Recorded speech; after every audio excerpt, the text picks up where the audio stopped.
Court ఆదేశాలను ఉల్లంఘించిన అధికారికి సుప్రీంకోర్టు గట్టి షాక్ ఇచ్చింది. ఆయన హోదాను తగ్గిస్తూ కీలక తీర్పును వెలువరించింది. డిప్యూటీ కలెక్టర్ తాతా మోహన్ రావును ఎంఆర్ఓగా డిమోట్ చేస్తూ జస్టిస్ బిఆర్ గవాయ్ ధర్మాసనం తీర్పు వెలువరించింది. గతంలో ఏపీ హైకోర్టు ఆదేశాలు ఉల్లంఘించిన మోహన్ రావుపై చర్యలు తీసుకోవాలంటూ ఏపీసీఎస్కు ఆదేశాలు ఇచ్చింది.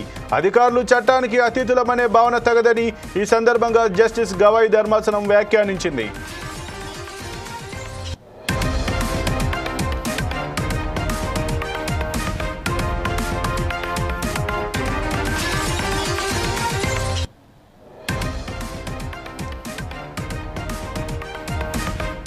గతంలో గుంటూరు తహసీల్దార్గా పనిచేసిన తాతా మోహన్ రావుకు గుంటూరులోని ఒక ప్రాంతంలో ఆక్రమణలను తొలగించవద్దని 2013 డిసెంబర్ 11న హైకోర్టు ఆదేశాలు జారీ చేసింది.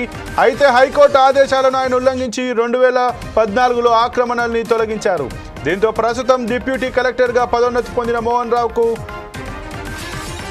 ఎంఆర్ఓగా డిమోట్ చేస్తూ కోర్టు ఆదేశాలు ఇచ్చింది. ఇక దీన్ని సవాల్ చేసిన మోహన్ రావు సుప్రీంకోర్టులో ఏవైతే ఆ పిటిషన్ వేశాడో దీని పట్ల సుప్రీంకోర్టు కూడా మీకు ఏ విధంగా ఏ జైలు మీరు ఎంచుకుంటారో ఎంచుకోవాలంటూ కూడా సుప్రీంకోర్టు మోహన్ రావుకైతే సూచించినట్టుగా తెలుస్తోంది.